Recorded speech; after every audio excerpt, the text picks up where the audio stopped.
제54장 요한계시록 4에서 11장 요한계시록 4에서 11장 소개 및 연대 요한은 구주의 시연을 보고 7교회에 보내는 서한을 적은 후 요한계시록 1에서 3장 참조 이후에 마땅히 일어날 일들에 관한 시연을 기록했다. 요한계시록 4장 1절 요한계시록 4에서 11장에 기록된 요한의 시연 중 첫 번째 시연에서는 그가 하늘 보좌에 앉아 계신 하나님 아버지와 그분께 경배하는 승영한 존재들과 7인으로 봉인된 두루마리를 보았다고 나온다. 요한은 그 두루마리를 펼 수 있는 분은 예수 그리스도이심을 알게 되었다. 요한은 그 두루마리의 첫 6인을 떼는 것과 관련된 여러 시연을 보았는데 그것은 지구가 현세적으로 존재하는 첫 6천년을 상징한다. 요한은 마지막 날에 지상의 주민들에게 닥칠 많은 재앙과 심판에도 불구하고 어린 양의 피를 통해 깨끗하게 씻음을 받은 이들이 그 수많은 멸망 속에서 살아남게 될 것을 보았다. 요한은 또한 그리스도의 재림에 앞서 두 선지자가 예루살렘에서 죽임을 당할 것이며 사흘 반이 지난 후에 부활할 것이라고 기록했다. 교리와 성약 77편에는 15개의 핵심 질문에 대한 주님의 응답이 기록되어 있으며 이는 요한계시록 4에서 11장에 나오는 상징 중 몇 개를 푸는 데 도움이 된다. 요한계시록 4에서 11장 주에 요한계시록 4장 1절 이후에 마땅히 일어날 일들 후에 70인 정원회의 일원이 된 제럴드 앤런드는 요한계시록 4에서 22장에 나오는 요한의 시연을 개략적으로 설명하고 몇 가지 기본적인 의미를 이렇게 전했다. 이 시연은 연대순으로 구성되어 있습니다. 하늘에 계신 하나님 아버지와 아들을 본 후에 요한계시록 4, 5장 참조 요한에게 이 세상의 역사와 운명에 관한 시연이 펼쳐지기 시작했습니다. 그는 빠른 속도로 압축하여 첫 5인 또는 첫 5천년의 역사를 봅니다. 그런 다음에 그는 6째 인이 떼이는 것을 보는데 여기에는 복음의 회복이 포함되어 있습니다. 요한계시록 6장 12에서 7장 17절 참조 그 후에 요한은 7번째 천년과 함께 지상에 큰 심판이 쏟아지는 것을 봅니다. 요한계시록 8, 9절, 11절, 16장 참조 그렇게 해서 결국 바벨론이 완전히 멸망하고 17에서 18장 참조 왕 중의 왕이여 만주의 주님이신 그분께서 재림하실 길이 열리게 됩니다. 19장 참조 그에 뒤이어 곧바로 요한은 사탄이 묶이고 그리스도께서 1000년간 통치하시는 모습 20장 1에서 6절 참조 의로운 세력과 악한 세력 간의 마지막 대전투 20장 7에서 10절 참조 최후의 심판을 20장 11에서 15절 참조 봅니다. 마지막으로는 새 하늘과 새 땅이 나타났습니다. 21장 1절 22장 5절 참조 요한계시록 4장 4절 24장로들이 앉았더라. 요한계시록 4장에서 요한은 하나님 아버지께서 하늘 보좌에 앉아 계시고 보좌 주위로 24장로가 있는 모습을 시연으로 보았다. 현대의 경전에는 이 24장로들이 성역을 베푸는 일에 충실하고 죽은 장로들로서 이전에 7교회에 속하여 있다가 그때의 하나님의 낙원에 있던 자라고 설명되어 있다. 교리와 성약 77편 5절 이 시연은 요한계시록 3장에 기록되어 있듯이 악을 이긴 자들에게 주어진 약속을 확인시켜준다. 요한계시록 4장 5절 보좌 앞에 켠 등불 7 조셉 스미스역 요한계시록 4장 5절에는 등불 7이 하나님의 7종이라고 명시되어 있다. 요한계시록 4장 6절 유리바다 요한계시록 4장 6절에 언급된 유리바다는 성결하게 되어 불멸하는 영원한 상태에 있는 지구를 나타낸다. 교리와 성약 77편 1절 또한 교리와 성약 130편 6에서 9절 참조 요한계시록 4장 6에서 9절 내 생물 요한은 하늘 보좌에 대한 시연에서 하나님을 찬양하는 데 짐승을 보았다. 요한계시록 4장 6에서 8절에 묘사된 날개를 가진 내 생물은 이사야 6장 1에서 3절과 에스겔 1장 5에서 14절에 묘사된 하늘의 존재와 유사하다. 교리와 성약 77편 2에서 4절에 기록되어 있듯이 후기의 계시에서는 이 짐승의 의미가 설명되어 있다. 선지자 조셉 스미스는 이렇게 가르쳤다. 그 네 짐승은 자신의 창조의 한도를 채운 가장 고상한 짐승의 종류로 그들은 다른 세계로부터 구원을 받았으니 이는 그들이 완전하였기 때문이다. 그들은 그들 종족 가운데에서는 천사와 같은 존재였다. 그들이 어디로부터 왔는지에 대해서는 알려진 바가 없다. 히스트리 오브 더 처치 5343에서 44 요한계시록 4장 8에서 11절 세세토록 살아 계시는 이에게 경배하고 요한이 보았던 여러 하늘의 존재는 모두 하나님 아버지께 경배를 드리고 있었다. 요한계시록 4장에서 가르치는 진리 중 하나는 승영한 존재들은 앞으로 올 영원한 세상에서 하나님 아버지께 계속 경배를 드릴 것이라는 점이다. 이는 그분은 언제까지나 우리의 하나님이 되실 것이기 때문이다.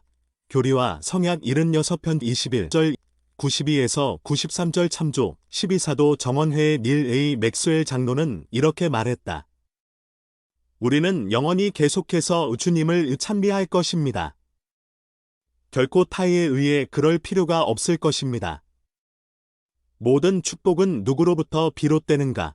성도의 법 1997년 7월호 12쪽 요한계시록 5장 1절 7인이 있는 두루마리 요한은 계속해서 시연에서 안팎으로 썼고 7인으로 봉 한 두루마리를 보았다.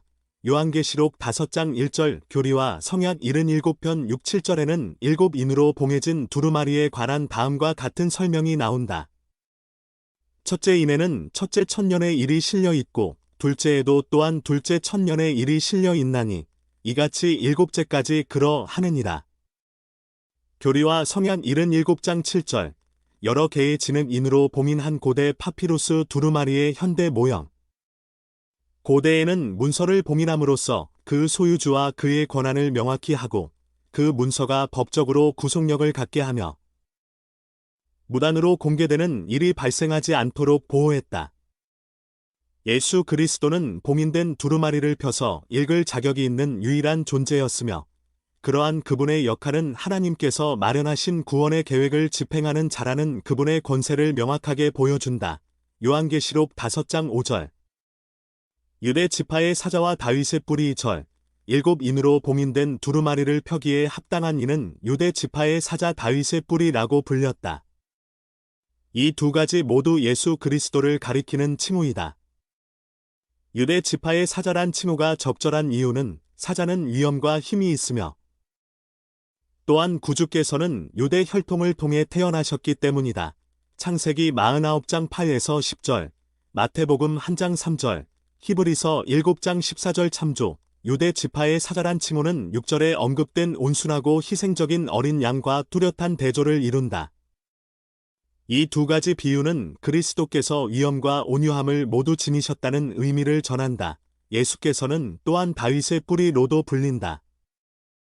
복음서 저자들은 예수께서 다윗왕의 후손임을 자주 강조했다.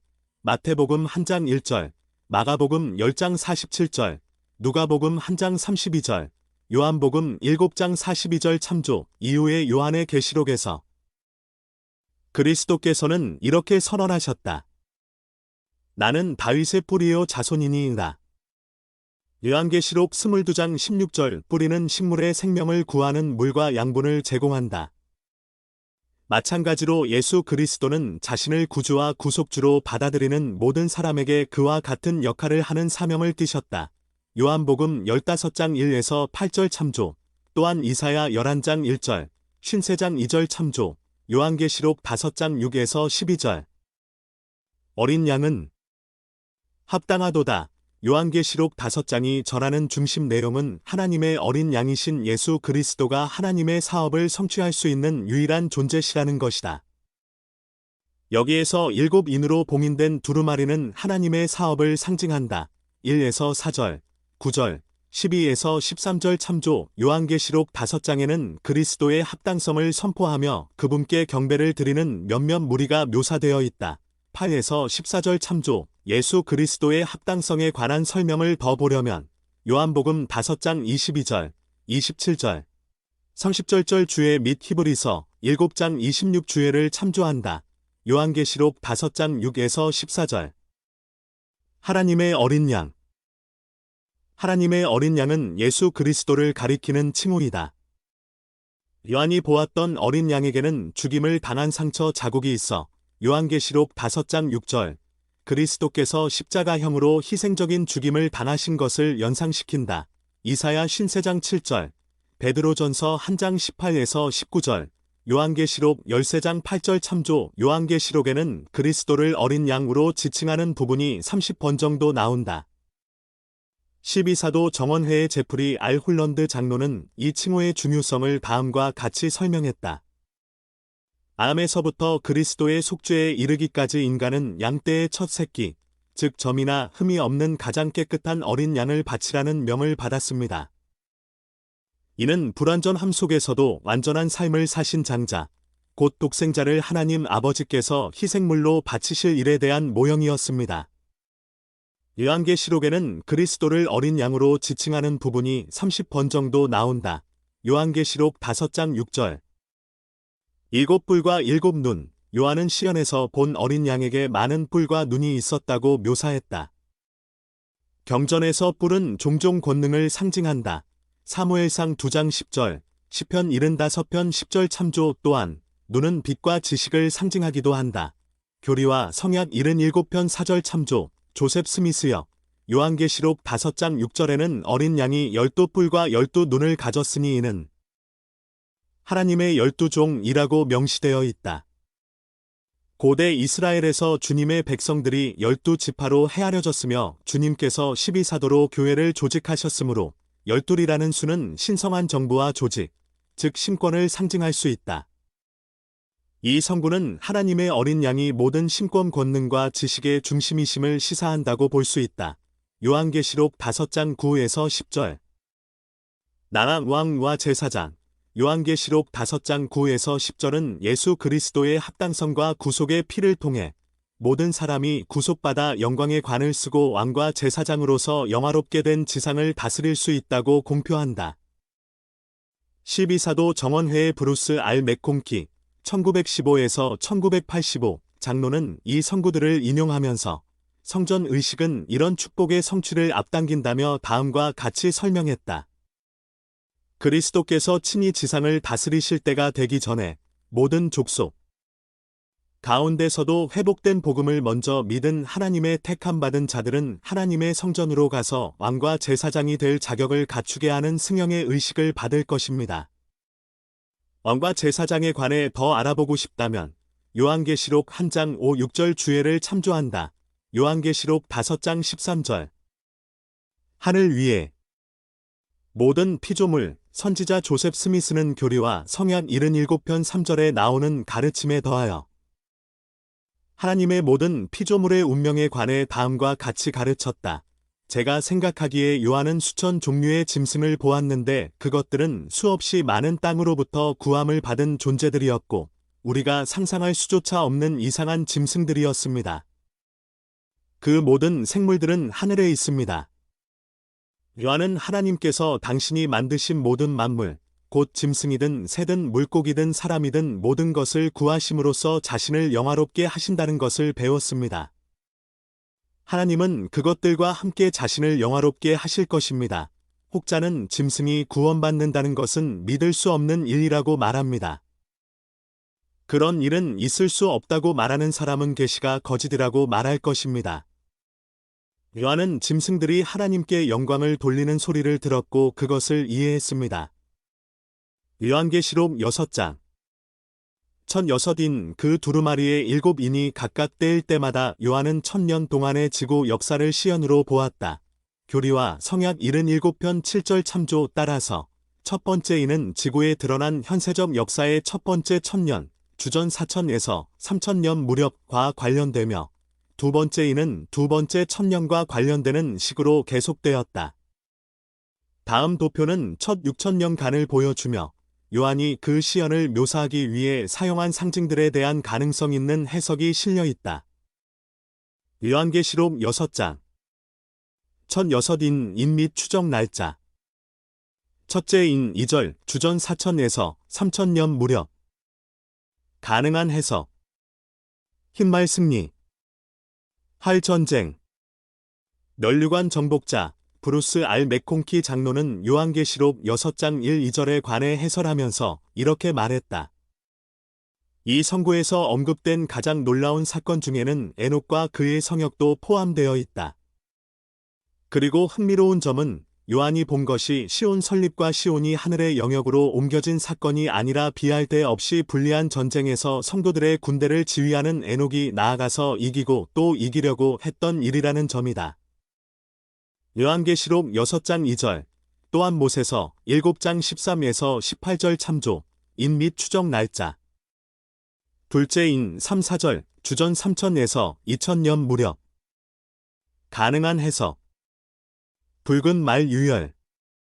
칼 전쟁과 파멸, 경전에 기록되어 있듯이 이 시기는 만연한 악과 폭력이 그 특징이 되며 노아 시대의 대홍수도 이 시기에 포함된다.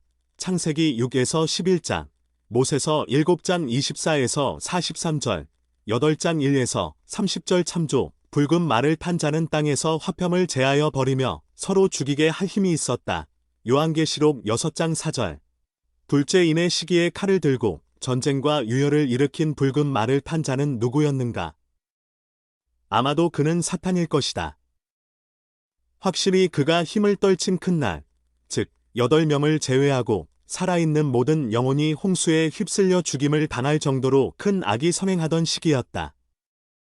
만약 그가 루시퍼가 아니라면 아마도 냉혈한이었거나 학살을 자행하는 수많은 전사를 대표하는 사람이었을 텐데 우리에게는 그에 대한 기록이 없다. 주전 3000, 주전 2000년은 전쟁과 멸망의 시기였다고만 이야기해도 충분할 것이다. 인 및 추적 날짜. 셋째인 5, 6절, 주전 2000에서 1000년 무렵. 가능한 해석. 검은 말 기근. 저울 높은 식품 가격, 밀 한 대는 성인의 하루 끼니로. 이런 기근의 상황에서 그 값은 한 데나리온이었을 것이다. 그리스어 데나리온, 디네리온, 은 로마의 동전을 가리키는 말이었는데 통상적으로 노동자의 하루치 임금에 해당하는 금액이었다고 추정하는 이들도 있다.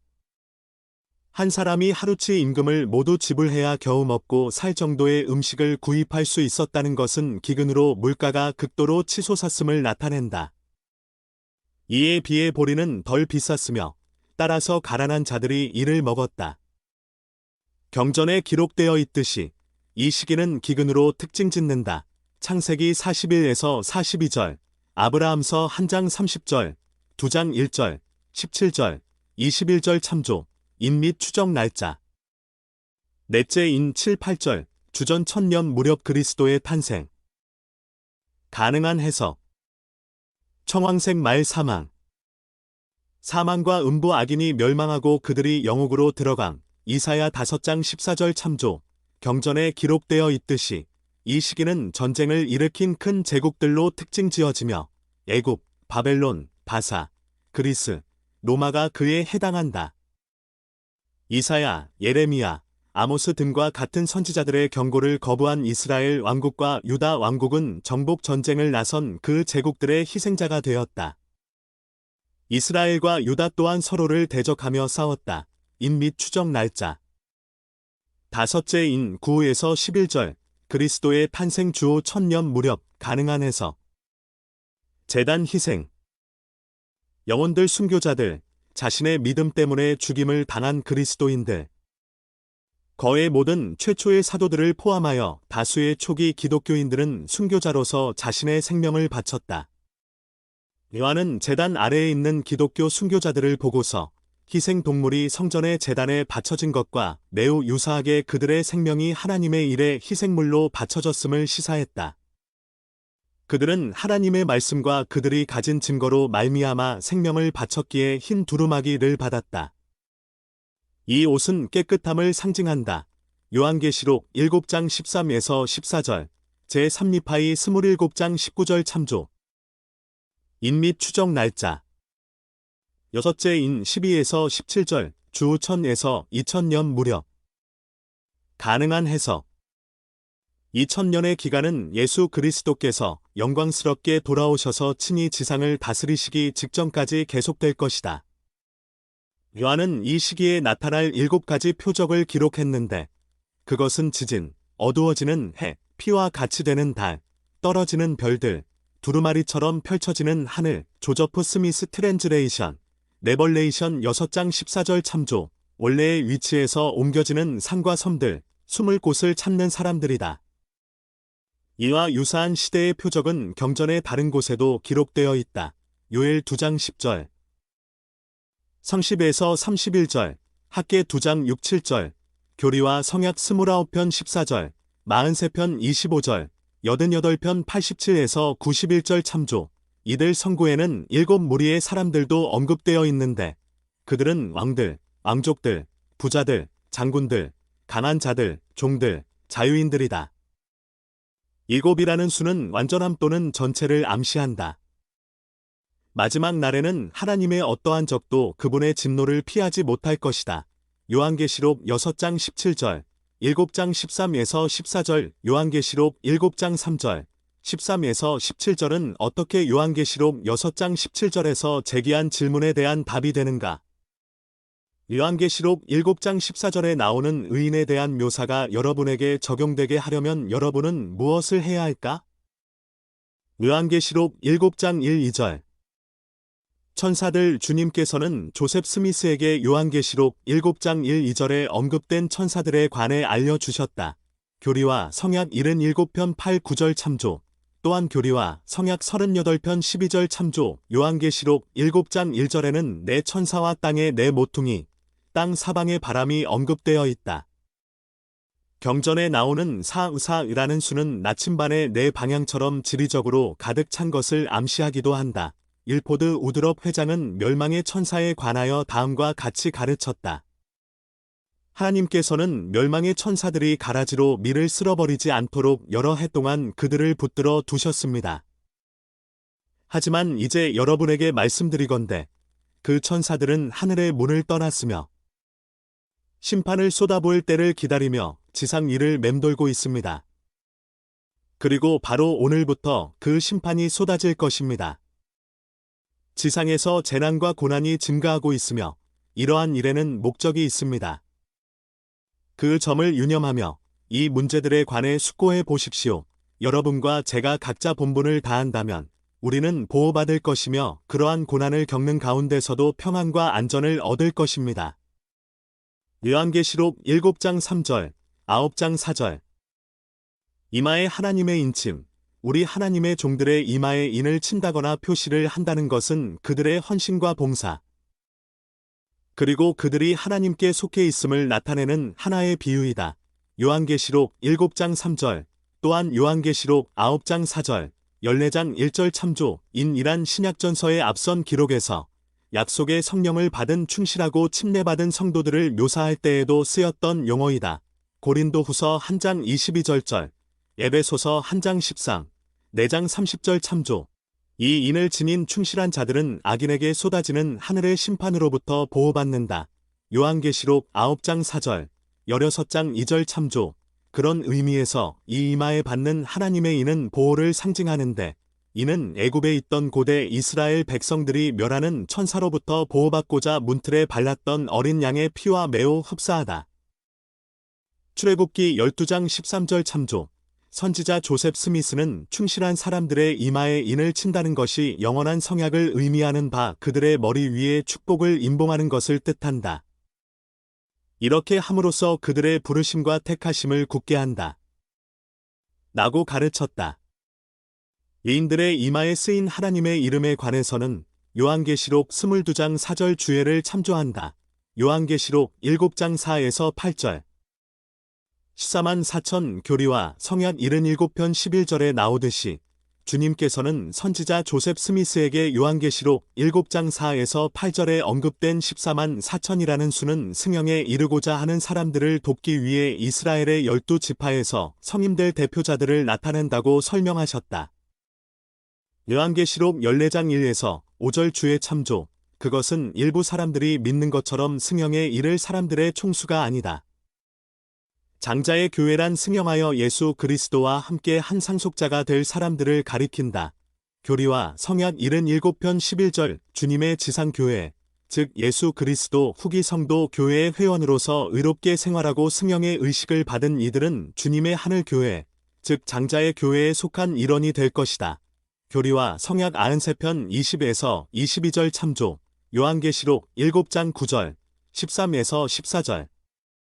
흰 옷 입은 자들이 누구냐? 요한은 흰 옷을 입은 수많은 승용한 사람들을 보았는데 그들은 셀 수 없이 많았으며 지상의 모든 나라에서 온 이들이었다. 솔의 종려나무의 가지를 든 의인들의 모습은 구주께서 예루살렘으로 승리의 입성을 하시는 장면을 떠올리게 한다. 마태복음 21장 1에서 9절, 요한복음 12장 12에서 15절 참조, 종려나무의 가지는 승리와 기쁨을 상징할 수 있다. 교리와 성약 109편 76절 참조, 어린 양의 피에 씻어서 희게 된 옷은 요한계시록 7장 14절. 우리가 예수 그리스도의 속죄를 통해 깨끗하게 된 것을 의미한다. 엘마서 5장 21절, 13장 11에서 12절, 제3리파이 27장 19절 참조, 70인 정원회의 일원으로 봉사하던 시절의 린 A. 미컬슨 장로는 이렇게 가르쳤다. 구주께서는 문 밖에 서서 두드리십니다. 그분은 우리를 즉시 받아들일 준비가 되어 계십니다. 요한계시록 3장 20절 참조, 우리가 할 일은 회개입니다. 깨끗하게 하는 일이 시작될 수 있도록 죄를 버려야 합니다. 주님은 우리 옷을 그분의 피로 씻어 희게 하시겠다는 약속을 주셨습니다.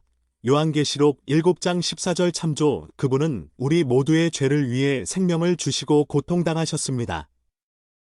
그분은 개인적인 타락에서 우리를 구속하실 수 있습니다. 자기 목숨을 우리 죄의 대속물로 내어놓은 구주의 속죄를 통해 그분은 성신으로 하여금 불의 침례로 우리를 정결케 하십니다. 속죄, 회개와 수치스러운 죄, 니아오나, 2003년 11월호, 12쪽, 요한계시록 7장 15에서 17절, 이 구절들에 따르면 어린 양의 피에 씻어서 그 옷이 희게 된 이들은 어떤 축복을 누리게 되는가? 요한계시록 7장 14절, 이런 축복 중 여러분에게 가장 의미 있는 것은 무엇인가? 요한계시록 8장. 쏟아지는 황폐함. 요한은 7째 인이 떼었을 때 잠시 고요해지는 모습을 보았다. 이때는 하늘의 천사들이 주님의 공의를 집행하라는 명령을 기다리는 시간이다. 요한계시록 8장 1절, 교리와 성약 38편 11에서 12절, 88편 95절 참조, 이와 유사하게 스바냐도 고대 유다의 멸망 전에 있었던 고요한 시간을 묘사한 바가 있다. 스바냐 1장 7에서 18절 참조, 주님의 심판과 개입은 주님이 침묵을 지키지 않으시는 때로 묘사된다. 시편 신장 3, 4절, 이사야 65장 6절 참조, 이 고요한 시간에 이어서 요한은 7째 인의 시기에 예수 그리스도의 재림에 앞서 쏟아지는 불과 황폐함을 보았다. 7이라는 수가 종종 완성을 상징하기 때문에 7째 인의 파괴는 지상에서 하나님의 사업을 완성하기 위한 준비로 여겨질 수도 있다. 교리와 성약 77편 12절 참조, 이런 파괴는 요한계시록 8장 6절 9장 21절 및 11장 1에서 19절에 묘사되어 있다. 요한계시록 8에서 11장. 7천사. 요한계시록 8에서 11장은 7천사를 중점적으로 다루며 그들이 부는 나팔은 지상의 재난을 초래하는 심판을 가져온다. 교리와 성약 77편 12절에는 이렇게 나온다. 7천사가 나팔을 부는 것은 7번째 천년이 시작될 때 그리스도의 일을 예비하고 마치는 것이니 곧 그가 오시는 때에 앞서 길을 예비하는 것이니라. 다음 도표에는 요한이 이 장들에서 보았던 재난이 요약되어 있다. 천사, 첫째 천사. 요한계시록 8장 7절, 파괴되거나 손상된 것, 나무들과 모든 풀은 풀의 3분의 1이 불에 탔다. 파괴하는 행위자 및 가능한 해석. 피 섞인 우박과 불이 땅에 쏟아짐에 요한계시록 8장 7절 추론적으로 여기에서 예고한 재앙과 파괴의 대부분은 인간이 만든 무기와 장비를 사용하여 그들 스스로 초래하는 것일 수 있다. 천사, 둘째 천사. 요한계시록 8장 8, 9절, 파괴되거나 손상된 것, 바다의 3분의 1이 피가 되고 바다 생물 3분의 1이 죽으며 배들의 3분의 1이 파괴된다. 파괴하는 행위자 및 가능한 해석. 불 붙는 큰 산 2. 바다에 던져짐에 요한계시록 8장 8절 아마도 애굽의 물이 피로 변한 것은 후기에 일어날 이 큰 재앙의 모습이었을 것이다. 출애굽기 7장 19에서 25절 천사, 셋째 천사.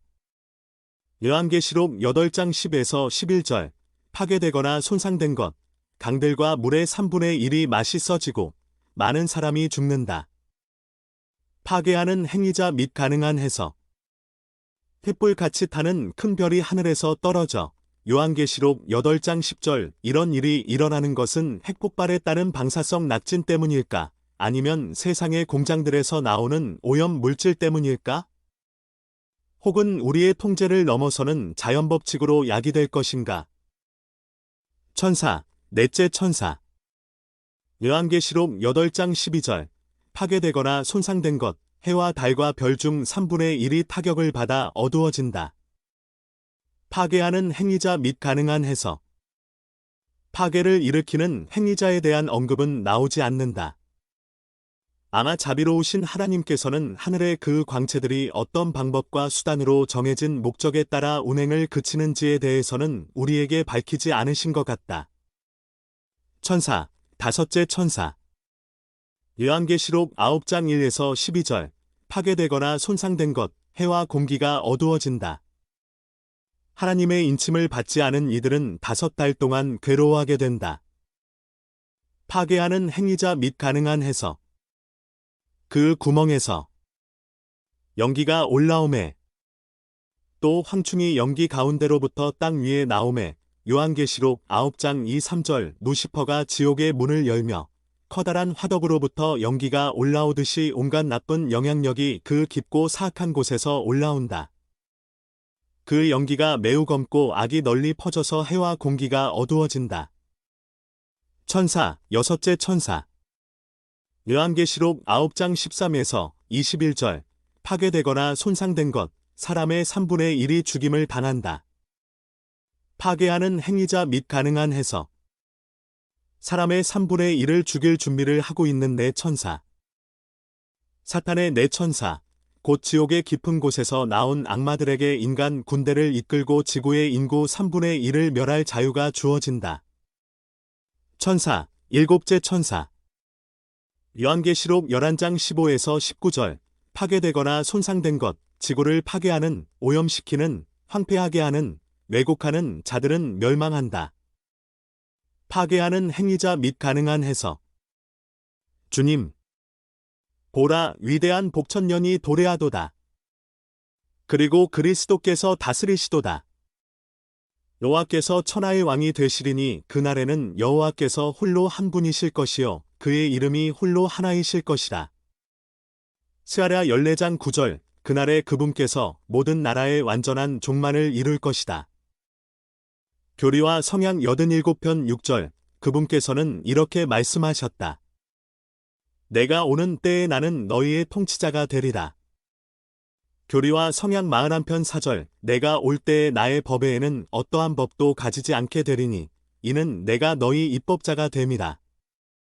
교리와 성약 38편 22절 요한계시록 8장 5절 땅에 쏟아진 제단의 불, 7째 인이 떼어진 후 요한은 한 천사가 제단의 불을 담아다가 땅에 쏟는 것을 보았다. 요한계시록 8장 5절 브루스 알 맥콩키 장로는 이렇게 말했다. 제단에서 가져와서 땅에 쏟은 뜨거운 숯은 7째 인을 떼는 동안의 악인에게 비처럼 쏟아질 하나님의 심판을 상징한다. 요한계시록 8장 11절 순숙, 셋째 천사가 나팔을 불었을 때 횃불같이 타는 큰 별이 하늘에서 떨어졌다. 요한은 이 별이 쓴쑥이라고 밝혔다. 요한계시록 8장 11절 쓴쑥은 몹시 쓴맛이 나는 식물이었다. 하늘에서 떨어진 쓴쑥이라는 이름의 이 별은 사탄을 따르는 모든 자가 겪을 괴로움과 두려움을 상징할 수도 있다. 요한계시록 8장 13절, 9장 12절, 11장 14절. 세 가지 화 브루스 알 맥콩키 장로는 세 가지 화의 의미를 이렇게 말했다. 주님께서는 요한에게 재림 전에 인류에게 닥칠 화를 보여주신 후 요한계시록 6장 9에서 17절 7장 8장 1에서 13절 세 가지 화가 더 있을 것임을 천사와 같은 보조자를 통해 약속하셨다. 이런 화가 임하여 위대한 왕의 통치를 예고하기로 되어 있었다. 요한계시록 8장 13절, 이런 화의 첫 번째는 마지막 대학살의 서곡이 되는 믿을 수 없을 정도로 파괴적인 일련의 전쟁이었다. 요한계시록 9장 1에서 12절, 두 번째 화는 사람들 무리의 3분의 1이 죽임을 당하는 마지막 큰 전쟁이었다. 요한계시록 9장 12에서 21절, 10장, 11장 1에서 14절, 그리고 이제 세 번째 화는 하늘의 권능으로 포도원이 불타고 지구가 별의 왕국의 상태에서 달의 왕국의 상태로 바뀔 때 일어날 나머지 악인의 멸망일 것이다. 요한계시록 9장 1절, 하늘에서 떨어져 무저갱의 열쇠를 받은 별, 요한계시록 9장 1절은 악인의 마지막 멸망에 앞서 사탄과 그 추종자들이 펼치는 마지막 노력을 상징적으로 묘사한다. 사탄은 하늘에서 떨어진 별로 묘사된다. 또한 이사야 14장 12에서 17절, 요한계시록 12장 9절 참조, 조셉 스미스 역에는 이 열쇠가 사탄이 아니라 천사에게 주어졌다고 명시되어 있으며, 그런 후 그 천사가 무저갱을 열었다. 이는 하나님께서 최종적으로 통제하시며 사탄은 하나님께서 허락하실 때에만 권한을 행사한다는 점을 강조한다. 복천년이 시작되면 하나님께서는 사탄과 그의 추종자들을 결박하실 것이다. 요한계시록 20장 1에서 3절, 교리와 성약 43편 29에서 31절 참조, 요한계시록 9장 2, 3절. 무저갱에서 올라온 연기, 요한계시록 9장 2, 3절에 나오는 연기는 리아이의 생명나무 시연에 나오는 어둠의 안개를 연상시킨다. 니파이전서 8장 23절, 12장 17절 참조, 무저갱에서 나오는 연기는 하늘을 어둡게 하는데, 이는 리아이의 시연에 나오는 어둠의 안개가 생명나무 주변을 흐리게 한 것과 비슷하다. 이 연기는 마지막 때의 지상에 있는 의를 파괴하려는 사탄의 모든 거짓 철학, 유혹, 속임수, 시도를 암시하는 것일 수도 있다. 교리와 성약 93편 39절 참조, 요한계시록 9장 4절. 의인들은 보호받을 것이다. 요한계시록 8장에는 악인이 받을 심판이 묘사되어 있는데, 그 내용은 요한계시록 9장에서도 계속된다. 사도 요한은 재림에 앞서 일어날 재난들로 말미암아 온 지상과 그 주민들이 아니라 오직 이마에 하나님의 인침을 받지 아니한 사람들만 요한계시록 9장 4절 해를 입는 것을 보았다. 이 원리는 다른 경전에 나오는 약속과도 일치한다. 즉, 마지막 날에 충실한 사람들은 결국 보호받게 된다. 니파이전서 22장 17에서 19절. 교리와 성약 115편 5, 6절 참조. 고든비 힝클리 회장은 마지막 날의 재난으로부터 보호를 받고자 할 때 영적인 준비를 최우선에 두어야 한다며 다음과 같이 강조했다. 누군가는 노아가 방주를 지을 때 비가 오고 있지 않았다고 말했습니다. 그러나 그가 방주를 다 짓고 나자 비가 내렸습니다. 주님은 이렇게 말씀하셨습니다. 너희가 준비되어 있으면 두려워하지 않게 되리라.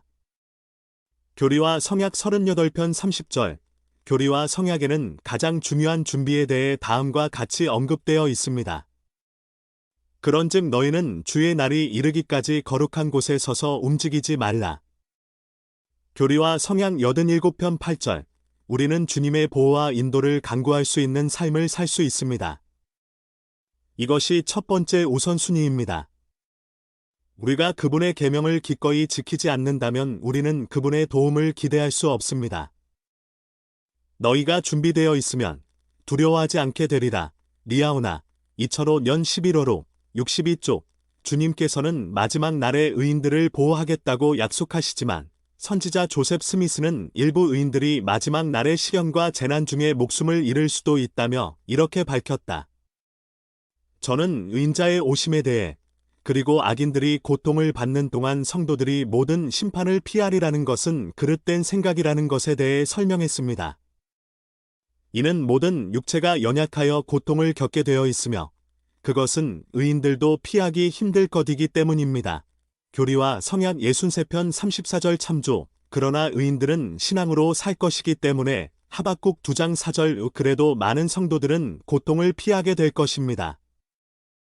그럼에도 불구하고 많은 의인들이 육신의 연약함으로 인해 질병과 역병의 희생자가 되겠지만 그들은 결국 하나님의 왕국에서 구원을 받을 것입니다. 교회 회장들의 가르침자 조셉 스미스 2007 252에서 253쪽 요한계시록 9장 4에서 10절 큰 전쟁의 시기 요한은 마지막 때에 있을 전쟁과 파멸을 묘사하기 위해 자신에게 익숙한 표현과 비유를 사용했다. 황춘과 정갈은 종종 경전에서 고통이나 파괴와 연결되는 의미로 쓰인다. 출애굽기 10장 14에서 15절, 열왕기상 12장 11절 참조 철, 말, 병거는 전쟁을 나타낸다. 여호수아 17장 16절, 에스겔 39장 20절, 다니엘 11장 40절 참조, 브루스 알 맥콩키 장로는 요한계시록 9장에 묘사된 전쟁이 의미할 수 있는 바에 대해 이렇게 설명했다.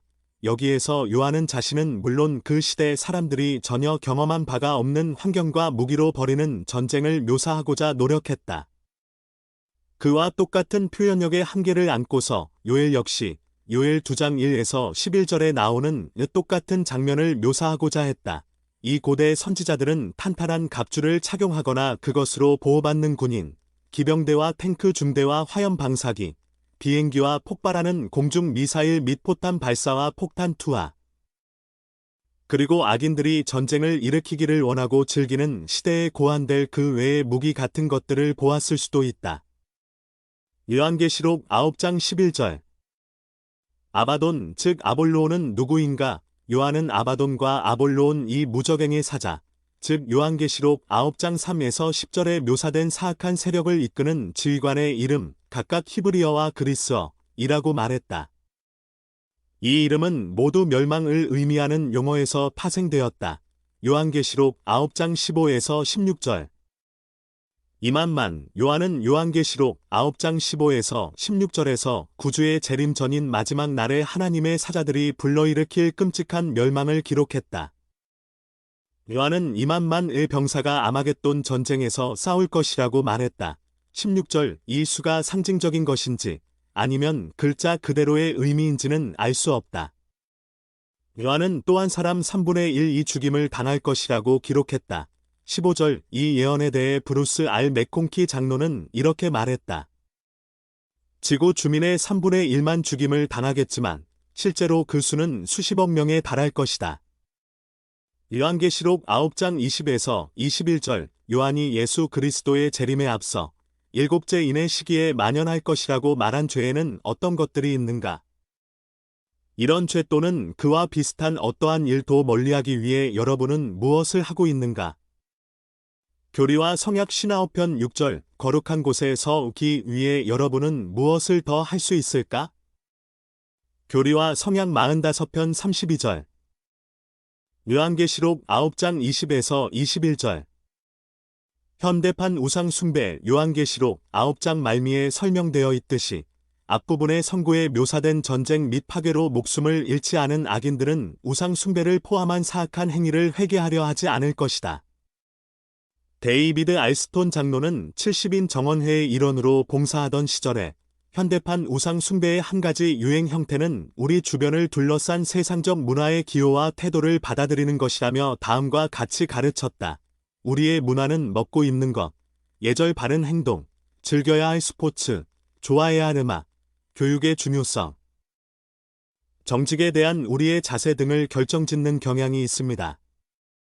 그것은 또한 남성들에게 오락이 중요한가, 종교가 중요한가에, 여성에게는 직업이 우선인가, 자녀 양육이 우선인가의 문제에 영향을 주며 우리의 생식과 도덕적 문제에 대한 접근 방식에 지대한 영향을 미칩니다. 너무나 많은 경우에 있어 우리의 문화가 무엇이 좋은 것인지를 결정할 때 우리는 마치 줄에 매달린 꼭두각시 같습니다. 우리는 종종 우리 문화에 매혹되어 바벨론인들의 세상에서 유행하는 것들에 이리저리 흔들리면서 우리가 우상 숭배를 하고 있다는 사실을 깨닫지 못합니다. 바벨론 가운데 있는 시온, 리아오나, 2006년 5월호, 91에서 92쪽, 요한계시록 9장 21절. 복술 마지막 날에 악인들이 회개하지 않을 죄 중에는 복술 점을 치는 방법이나 기술 옮기니 도 포함되어 있을 것이다. 제1회장단의 제임스 이 파우스트 회장은 후기 성도들에게 복술이나 그 외 사탄의 행위에 관심을 두어서는 안 된다며 이렇게 권고했다. 사탄과 그의 비밀에 대해 호기심을 갖는 것은 현명하지 못한 일입니다. 악에 가까이 다가가면 어떠한 좋은 일도 일어날 수 없습니다. 불장난을 할 때와 마찬가지로 화상을 입기 십상입니다. 죄에 대한 지식은 그 죄를 범하도록 유혹합니다.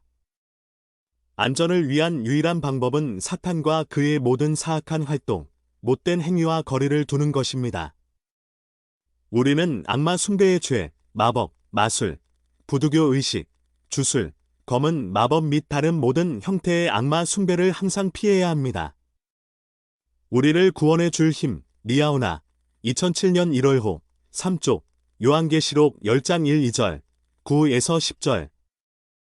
작은 두루마리, 한 힘센 천사 가 요한에게 작은 두루마리를 주었으며 요한은 그것을 먹어버렸다. 요한계시록 10장 1, 2절, 10절. 이는 그의 사명이 회복의 일환으로서 이스라엘 지파들을 집합하도록 돕는 것임을 상징한다. 교리와 성약 77편 14절.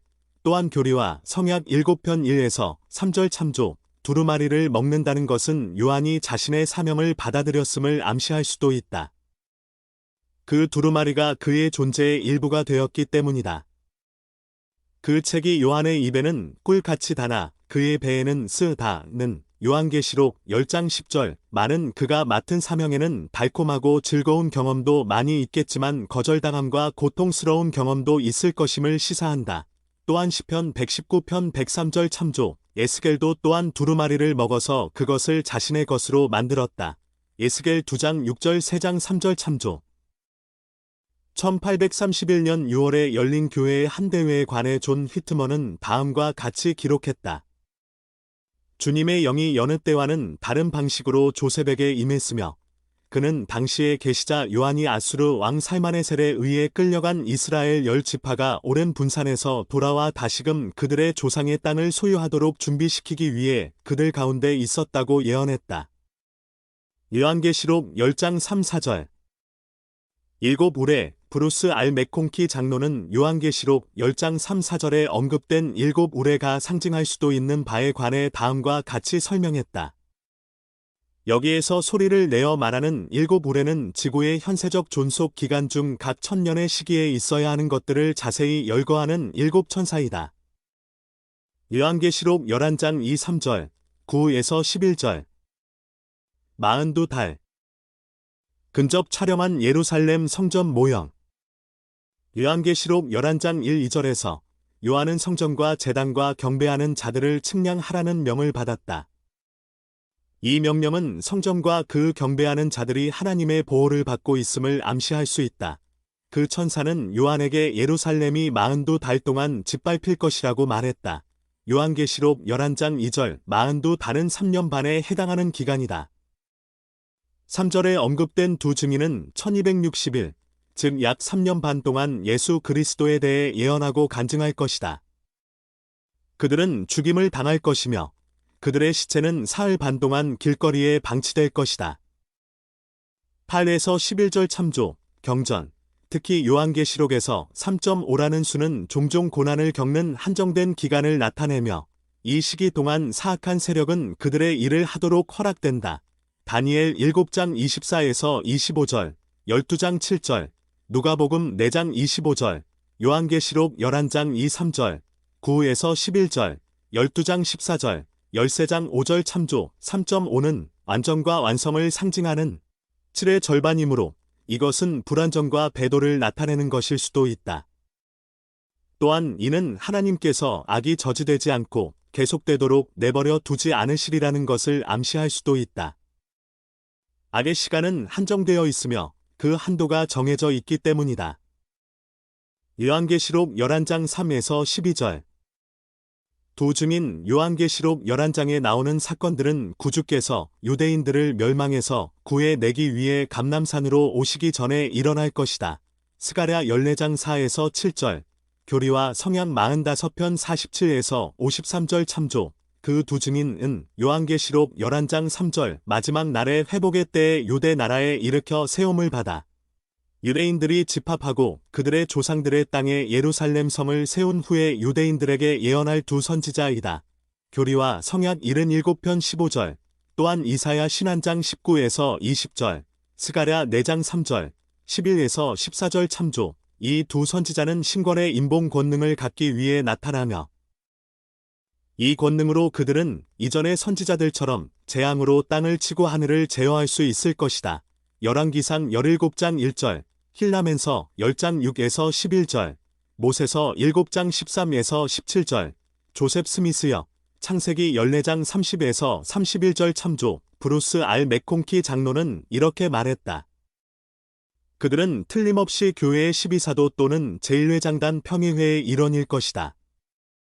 닥트리넬 뉴테스터먼트 카먼테리 3509 생각해 볼 점. 요한계시록 5장 9에서 13절에서 하늘의 무리들은 주 예수 그리스도 곧 하나님의 어린 양을 찬양하는 노래를 불렀다. 여러분이 주님을 찬양하기 위해 찬송가를 선택해야 한다면 어떤 곡을 선택하겠는가? 여러분은 예수 그리스도의 어떤 속성 때문에 그분을 찬양하고자 하는 마음을 느끼게 되는가? 만일 예수 그리스도에 관한 찬송가를 만든다면 여러분은 그 곡의 가사에서 무엇을 강조하겠는가? 요한계시록에 나오는 이 장들에는 불안을 일으킬 수 있는 내용이 많지만 그럼에도 불구하고 여러분은 이 장들의 어떤 내용에서 미래에 대한 희망과 자신감을 느낄 수 있었는가? 여러분은 주님의 보호를 받을 자격을 갖추는 것에 관하여 무엇을 배웠는가? 제안과제. 요한계시록 7장 14절에서는 해의 왕국에 들어갈 사람들은 살면서 큰 환난을 거치게 된다는 것을 시사한다. 여러분은 어떻게 환난을 통해 하나님께 더 가까이 나아가게 되었는지를 한두 단락 분량으로 서술한다. 그런 후 다음 선구들을 읽는다. 미파이전서 12장 10에서 11절, 제3미파이 27장 19절, 엘마서 13장 12절. 예수 그리스도의 제자들이 어린 양의 피에 그 옷을 씻어 희게 하려면 무엇을 해야 하는지 이야기해 본다. 요한계시록 7장 14절,